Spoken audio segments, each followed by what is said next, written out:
সবাই ভালো আছেন? আজকে আমরা দেখব এক্সেল কিভাবে আমাদের কাজ শর্ট করে অটোমেটিক ডেটা রাইটিং করে।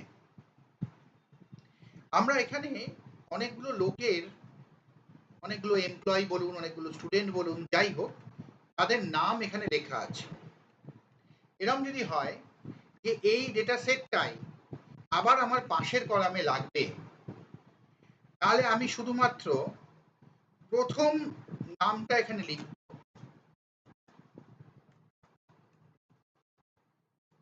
এবং এন্টার মেরে নিচের রোতে চলে আসব।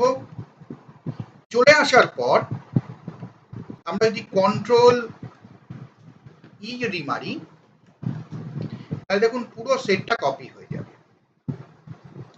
আরো এখানে একটা মজার জিনিস আছে, এটাকে আরো শর্টে করে দেওয়া যায়।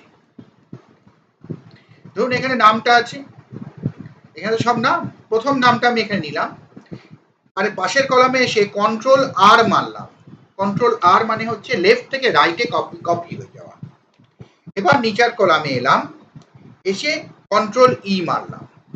একইভাবে পুরো সেটটাই আমার কপি হয়ে গেল। আমাকে আর নতুন করে একটা একটা করে কপি করতে হলো না, বা নিচে নেমে সেই কন্ট্রোল মেরে কন্ট্রোল আর মেরে করতে হলো।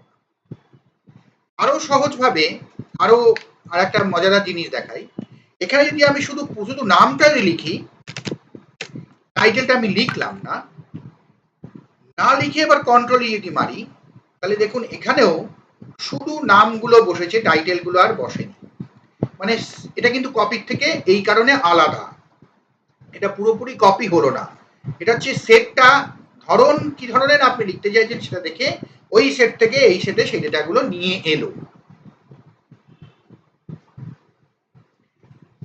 আশা করি সবাই ভালো লেগেছে।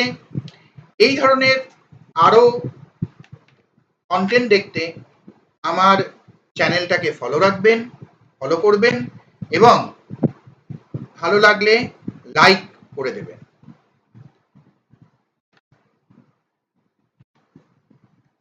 ভালো থাকবেন সবাই, ধন্যবাদ।